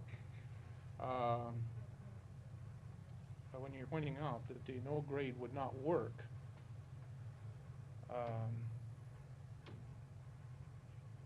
What you're really saying is that you think that people are not motivated to learn Well, and have to be motivated. And you use the word training rather than educate. And I would say that I believe, and it has to go back in the beginning, the early stage, and there's enough evidence to support this anyway, that people do, a human being does want to learn. We have a word for it, it's called curiosity. And what happens is that they begin to get spanked for being curious and wanting to learn. And then bells rings and whistles blow and we line up and pretty soon it's no fun anymore. But I would say that one of the problems in education is not motivating a student, but finding a way, finding out why we demotivate them.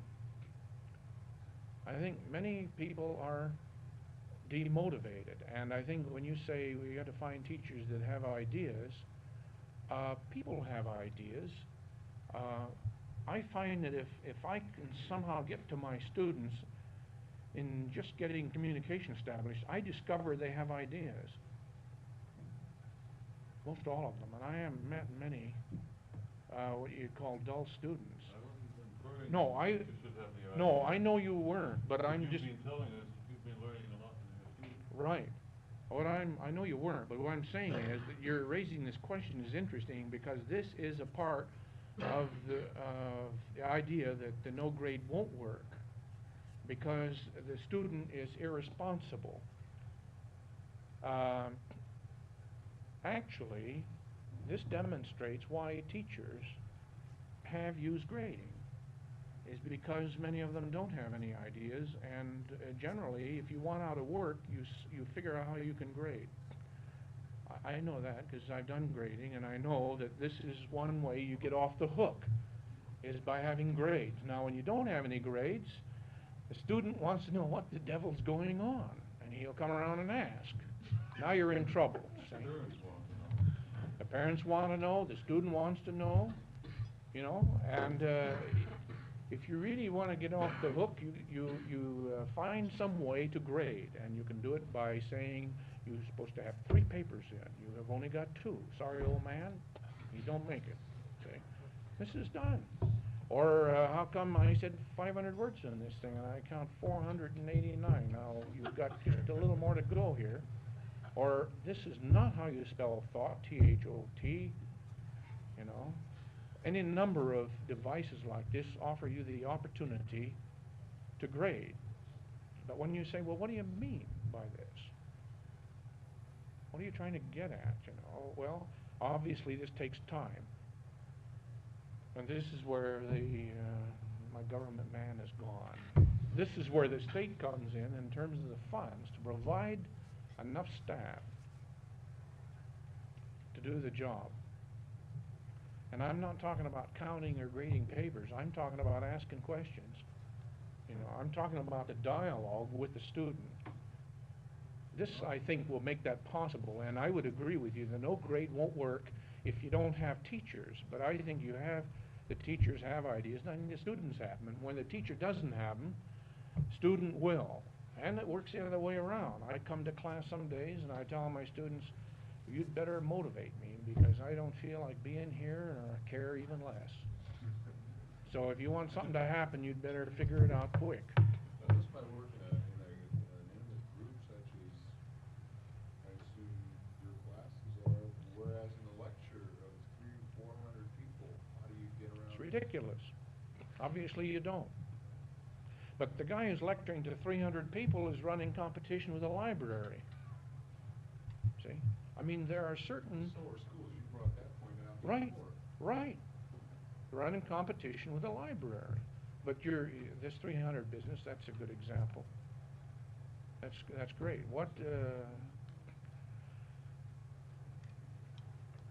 You see, there's no substitute for the teacher. Now, earlier, I was having a discussion with Tom, I believe, about things that were going to replace the alphabet, and he was feeling that maybe to be concerned with topography was a little behind the times, that maybe mental telepathy was the way to go at it. And I was about to point out to him that I felt there were some things, oddly enough, that were going to be, that everything doesn't continuously go up the parabolic curve forever. That there are some in design, there are plateaus where things move up and they stay there. A bicycle, I think, is a good example of something that's going to be a bicycle. I don't think you're going to do anything more to the bicycle. But that's a plateau and it's going to be there. And the other one is the blackboard and the chalk. That blackboard and chalk is going to be here when we land on Mars. It's going to be one of the essential tools. And in school, I don't see what you can find that could possibly replace that thing. For some very definite reason. A green board with yellow chalk. They tried that, they're lousy, they won't erase. But the thing is, while I would agree with Tom that there are people busy trying to figure out ways to educate you without realizing you're being educated, on the other hand, I just want to point out that there's some pretty fundamental tools, and I'm sure the caveman standing there with a piece of white chalk scratching on the slate or the wall, it's interesting that the same piece of chalk and slate is writing out E equals CM squared or whatever the devil that thing is. And I think that the problems of dealing in education are not terribly complex. They're relatively simple if we can figure out what the nature of these things are. Even the nature of the communication media itself in education is not understood.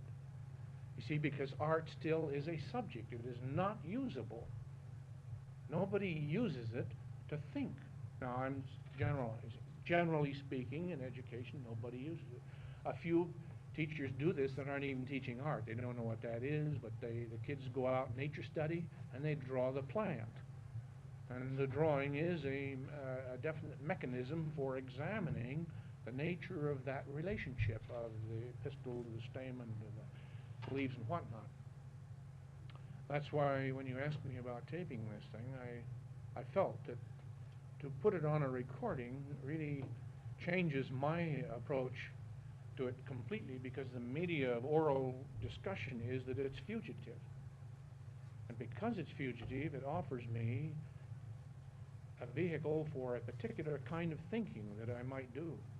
Now, when I realize that it's no longer oral discussion, but this can be fed back to me, my whole attitude automatically changes. Well, that's only because I had 3 or 4 drinks, and then. But it's true, though. I just figure you run out of tape and it doesn't matter anymore. Yes. Separation of emotional and intellectual, what's happening, I think, runs through this whole conversation. Yeah. There's some. I don't support that. Don't. No, I'm playing the word game because that's the way they operate, and they meaning the rest of those educators out there. If I sound a little paranoid, don't let it disturb me. I really am. But I'm glad you mentioned that. This is one of the problems that the arts are now also not just the graphic artists, but the painters. Not the painters as such, but the aestheticians and the historians and the sociologists that are in art education with their doctorates and whatnot in statistical examination. There has been a tremendous success in science with this method, and perhaps it makes some sense there. But now, this has received certainly tons of money from the government. But there's a little sympathetic magic going on here. The humanities are being invaded by this statistical method, and putting on the attitude of measurement, the validity of measurement, the urgency of proof, and all this sort of thing. It's interesting that in psychology and sociology in the past, the way they approach the examination of perception is that you can't depend upon it. This is the general attitude that prevails out of, it's an illusion, you see it, now you don't. You're in trouble, aren't you? It's that kind of attitude. Whereas the poets and the painters and the artists, the musicians have always considered that which can be experienced and perceived as valid. And they have, through their exercise of experience and interest, used their own systems of perception as a tool in finding out what the universe is all about. So it's very interesting, even in political science, in the humanities, this objective data gathering process. An interesting discussion with a graduate student in political science. He was telling me how you need to be objective, and they aren't. You people are. You're not objective. And when we get our material from the jungle about the monkeys, we sit down and we really examine the data objectively. And I said, you're already in trouble and don't know it. And he says, what do you mean? And I said, well, who was the guy that was watching the monkeys?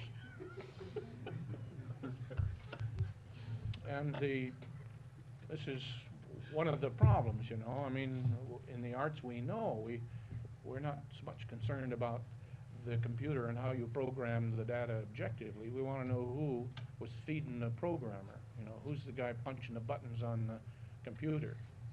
Who is watching it? You see, because we're concerned about the perception in that way.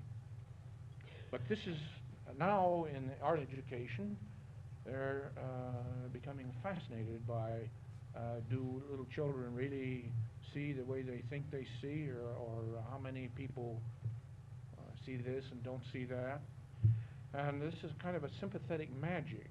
You can get money for research. The government feels that this is also another kind of success, and it isn't that they know your research is going to be successful, but research itself is success. It's valid to do that, so we'll give money for that. Even we're not too worried about whether anything comes out of it. But there's not much money for searching, and this is what the poet's doing, and the painter, and the rest, and the others. There's lots of money for research in this, and running computers can get fabulous sums for this kind of thing. In Washington, they got a grant, $500,000 in the graphic arts program out there, because they were bringing in the sociologists and the new emerging roles of the graphic designer in society today, et cetera, et cetera. Now, $500,000, you see. They don't know yet what they're going to do. But I'm not, again, knocking counting. You know, I count my money, and I go to the bank, and I'm glad they've got computers. And I'm not so much concerned about that, but I am concerned about this sympathetic magic game that's going on, this image making in terms of our behavior, not just, I'm really not so much concerned about the wallpaper anymore as I am the wallpaper that's being developed in relation to the processes. And I think that the artists are going to find, along with beauty, this statistical posture, the scientific method posture. And the tragedy here, in my opinion, is that the artist really was, and the scientists at one point in process are simultaneously the same. And this is the tragedy. It's all as if it's coming in now from the outside as something that you weren't doing anyway. And this ability to observe and to speculate and to take out from and depart and recombine. The artist is doing this all the time, has been. This is the misunderstanding, and this has led to the other bifurcation of that the mystical, the emotion. I'm doing it because I feel it, and you're not. You know by the proofs. This is intellectual. And I wonder, you know, when somebody murders something, they're held intellectually responsible. Although out of a fit of rage, they did it. Now, the question is, what outraged them? Obviously, they had some thoughts about it, you see. And so that when you're outraged, you're not thinking. I don't agree. I think this is a real weird kind of convenient thing to put to the artist as just a raving madman someplace who can be taken care of, and he's supposed to deal with that emotional stuff, and the rest of us are all cool cucumbers out here thinking about things. But I find that a little bit of passion in relation to what you think about things helps a great deal. Yeah.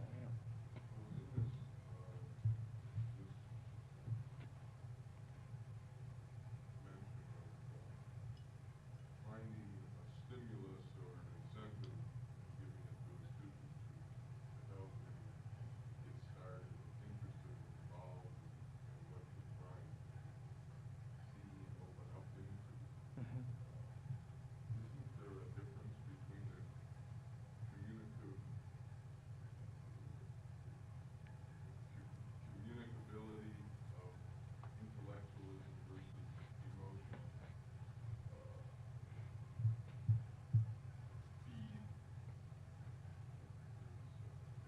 Well- obviously a difference, and I realize that most teachers don't seem to be able to handle any kind of emotional feeling in a classroom with their students at all, although that seems to be where the incentives come from. Yeah, and,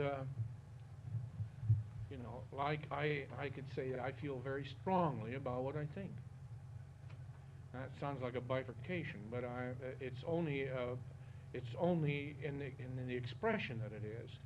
In the university, for instance, people say, in arguing, they say, oh, well, that's biological, you know. Oh, no, well, that's psychological, you know, or that's sociological.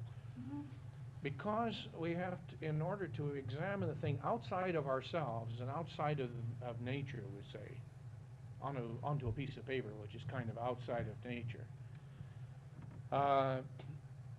we have to part these things, and you do take on names, and we do try to say we're in Eugene now and not Salem, and you're on 99, and we do try to make maps about these things. But the danger is that you get to thinking that that's the territory, that's what it's like, only that's really not the case. And they're being forced to go back now to combine. There's biochemistry. They have to recombine them because they cannot deal with nature until they break down these categories. In our school, in the pot shop, there's a saying up, it says, hardening of the categories leads to arts disease. And this is sort of like what you're talking about, is that people, you know, in order to talk about the thing, it is separated out and given names. But if it doesn't come back together again in some kind of realization, then we're really in trouble, and we do think that they're separate. So I'm not sure. I don't think we know enough about the mind to say that feeling and thinking are different processes, you see. I do have sometimes an inkling, I'll use the word inkling, I don't know what that means, but it's an inkling of what I am trying to get at. So I have to go to work and try to formulate what the inkling is inside of me, so I can begin to see what it is I think. And generally, it is more than what I thought I had. In other words, I've learned that by giving form to your ideas, it is regenerative, you can't lose. Even if it fails, you can't lose. You got more than you started with. And, but to say, in the sense of education, you know, that these things are separate, this is part of our problem. And that lots of teachers really have not tried to educate themselves, and they have really no idea what learning is. But they've been taught and told what learning is, and so there they are, see. But I think the artists, except some of them that talk about that you mustn't think about it, you know, this is very disturbing. This is the no-think idea, you know, that you put it in the drum, scramble it up, and out it comes. There is simultaneously going on a discrediting of being aware. Somehow that awareness destroys the spontaneity, the essence, the real me, or something. But I think this is sort of what you have. Then when you react to that, that is when you adopt that idea, you end up really running sort of a Russian roulette type of art. You know, you kind of scramble it up, and it's bound to come out pretty neat, because everything gets to look like wallpaper then, you see. The film has got 27 images on it, and you can't separate one from the other, but somebody says, hey, wow, did you see that? Ooh, you know, or you get a bunch of radios and play them, and it's music, and you're not sure how it happened. I'm sounding like a terrible old fuddy-duddy reactionary, but I think there's a difference between messing around and trying to find effective ways of formulating an idea. It's kind of like two guys out in the woods. They're just about 100 feet apart. One guy's got a compass, and the other guy hasn't, you know, and the guy without the compass is lost. They're both out there where they've never been before. And I think that, you know, when explorers explore, they have procedures. It's very helpful. And they find new territories, oddly enough. And the people that are lost often never do. They go out of their mind, wander off and die, you know, fall into the canyon or something. So that, well, I mean, there's a whole lot of things going on that really, it's kind of like everything is busting out all over at once. But I am playing the role of the alarmist. And I am hollering from the firehouse because I see beauty on parade, and I think it can be. We really, not that I don't think things ought to be beautiful, but I think we ought to really nail this thing down and say, no, wait a minute. Especially when it moves into the public schools and they're going to start teaching people how to uplift their taste. Yeah. Is anything evolving now in the upper grade levels of universities all over the country and changing the attitudes about the teaching process? Yeah, the students themselves are wanting to find out how you change things. So they're not so much interested anymore in the objects as they are in getting on with it themselves. And it's very hard, I feel it, because even though I'm sympathetic to it, I don't like it. Because it's very hard to get a class to do anything I want them to do, you know. Everybody's got their own idea. And I have a dickens of a time trying to figure out how to have everybody be able to get to their idea. So I find that, you know, by saying, okay, we're going to, maybe we're all going to dance here together or do something together, but let's do a few side straddle hops, you know. And I get them to do the exercises with me, and then I say, okay, and then they run in 20 different directions. Say little warm-ups. But I think the whole university structure is undergoing a terrific change, and the students are the participants.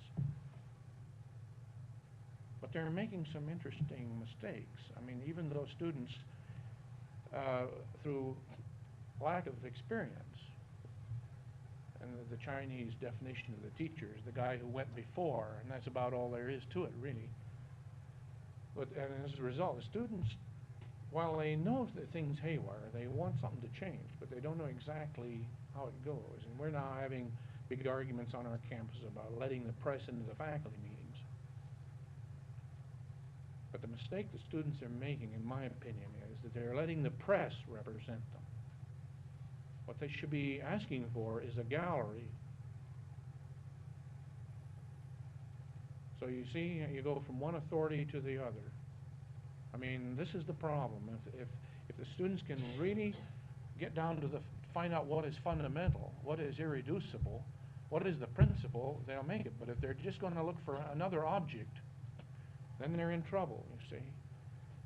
And what makes them think the press is any more reliable than anything else, you know? They might as well just ask the president's secretary to tell them what happened in the faculty meeting. He's as reliable as the press is, and maybe more so.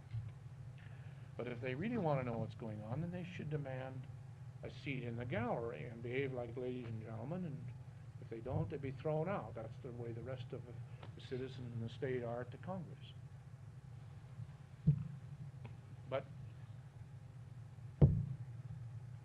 essentially,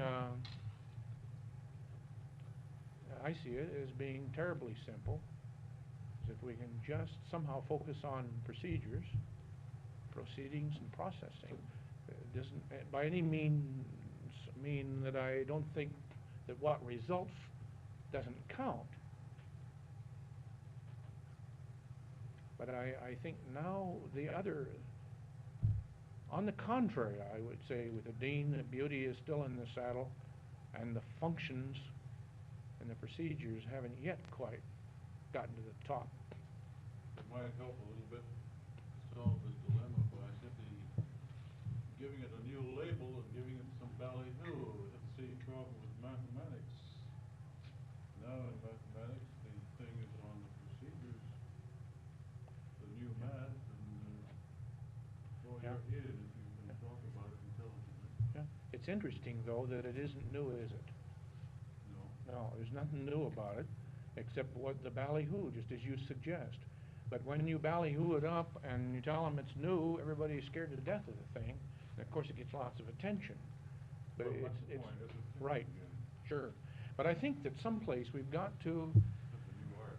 we've got to reactivate some kind of a notion, though, that we're gonna propagate the same old problem we had before. I really feel at someplace we've got to say, the means, the ends do not justify the means. And we will have to, even though it'll be tough, somehow what we've got to do is to not make it sound like it's new. On the contrary, we have to make it sound like it's something everybody's been doing.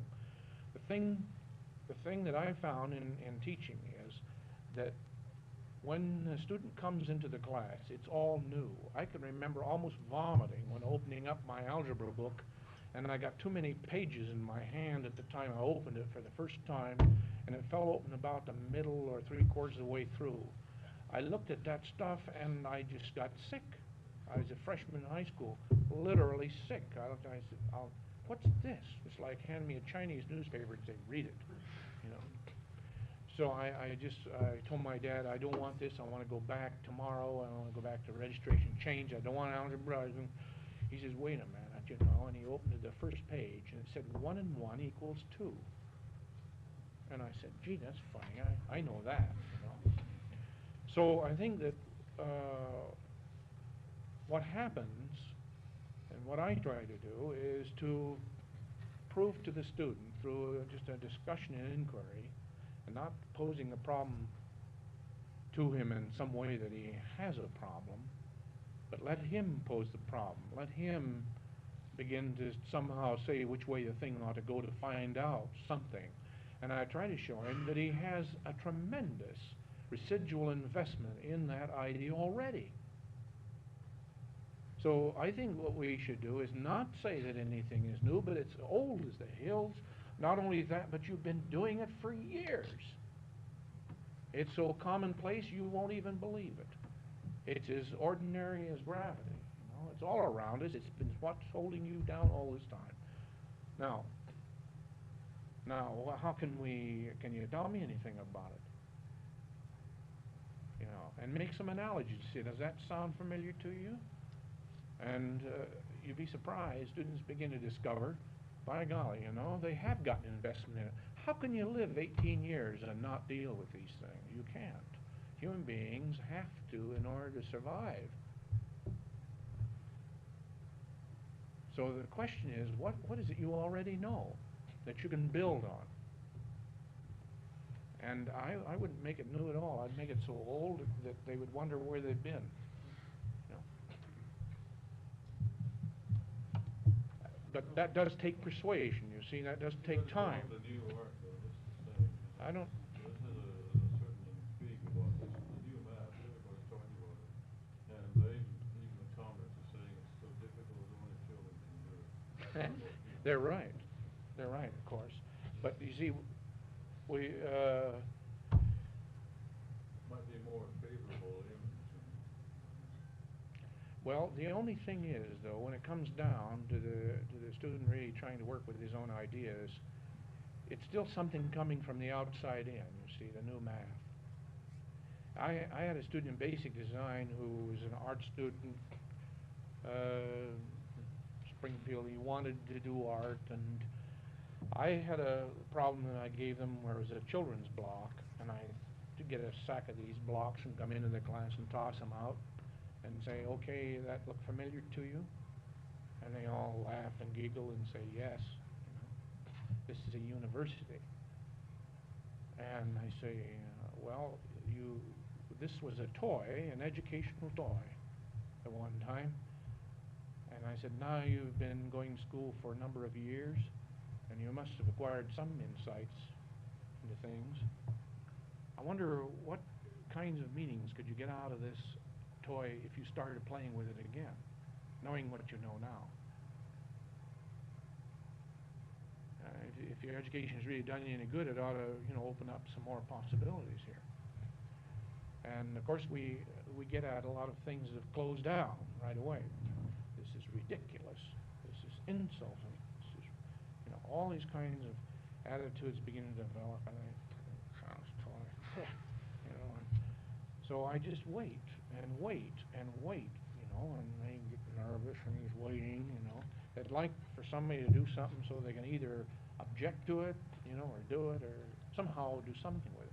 So this thing, throw them around, and I bring some more, and I have 2 of them now, and play with them and throw them a laugh, and some kids don't show up in the class. Attendance goes from about 28 to 12. Okay, but I mean, you have people, it takes time, and people have to be given the time to deal with all these kinds of things. Well, finally, gradually, somebody does something, and then it's reported. It's amazing how the news gets out. These kids that don't come to class, they're not just away from it. They're checking it. What did you do in class today? You know, checking every day. Is it going now? You know, is it worth coming back to now? Somebody say, hey, the other day, you know, that kid, he came up with this crazy thing. Is that right? And then usually there's maybe 18 or 20 suddenly attending, you know. They look and want to see what's going on. But finally it came up the cube, and, you know, and the question is, what's in it? See, what does it mean? And everybody does something different with it. And I just go around talking with them, and the place is just a mess, and chaos reigns for about 4 or 5 weeks. Anyway, he came out by rotating this thing, and saw some things happen inside. And then later, I think it was last year or something, Scientific American came out, or just recently, in fact. Well, anyway, some magazine, Scientific American, came out with a question of rotation of this figure, that they don't know exactly what causes that. Well, right away, it's amazing. Right away, this authenticated. Well, now it's worthwhile talking about, see. And yet, as an idea, as a question, they all had it. Gee, what causes that? They were asking the same question that scholars might be asking. There's something funny about the kinds of validity people apply to the criteria they use for the value of their own ideas. What you think doesn't count. You see, and this is one thing somehow we've got to get over. In the class, we have a book we call a journal, and we ask the students to write their own history. Not to think of it as a notebook, but to keep that about everything they think about. And some people have done this. We have an associate professor in architecture studying Greece now, and he has a line of books like that on his shelf that he started in basic design several years ago, and he's kept. And it's a habit now. And it's fantastic. When he reads through that thing, he gets a fantastic picture of the thing that really is important. He sees how he is changing and how he is processing his ideas. It isn't the things in there that are so important, but having this record of these changes, and he sees himself as a processing creature moving along. It is possible through some very simple vehicles and ideas to get these things going. And this one student in this basic design class I was telling you about is now a math major. And out of what he got going in basic design, that he began to realize that really what he wanted to do was take these things apart and find out what's going on. Now he's just tickled to death. He's very happy, and he comes back, he's still painting and taking art courses, and he always will. Well, what a happy thing, you see, that's happened, that somebody who wanted to be a painter, you know, is turning out to be a mathematician, and still feels the validity of painting as a thinking tool. We're beginning to get some people coming into the art school from liberal arts. And of course, the big pressure on from the administration is to get rid of these people because they clutter the place up, and they take chairs away from majors, and they'd like to have smaller classes so that we don't need more staff, and you know, all these. this is the way they like to take care of problems, get rid of people. But I think people are here to stay, and we can make places for people. We're designers, and that's the kind of trouble and problem we ought to be able to solve. And to make room for the person in the university who wants to think and thinks that maybe what's going on in the art school is useful, and thinking these kids aren't coming over because it's the craze to have paintings and things like that. They're law students, philosophers, music majors, sociologists, everything. And this is a tremendous and exciting thing. That generally, good night. You run out of tape? I suppose I could turn on the projector maybe. But I don't know where the switch is.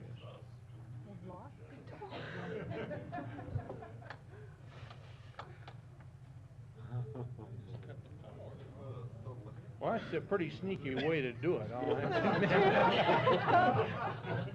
You even cut off the projector. We're not only that, but we're locked in.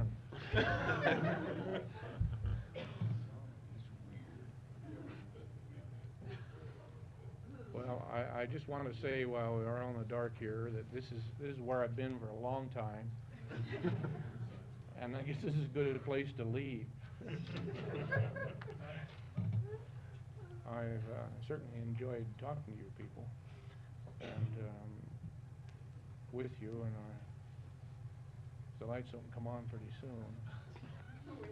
How about Jack? I can't turn it on. It doesn't seem to be. Killed all the power. There we are. I just now it went on.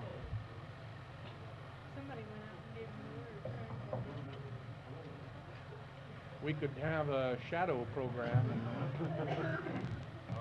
some interesting optical effects curve. I think I'll just say good night. Huh? What were you going to say? I was just wondering if you wanted to wrap it up or if you Yeah, wanted that's to what I wrap it think. up. So, yeah. I think we've been wrapped up. There we go. Thank you very much. I've enjoyed being here.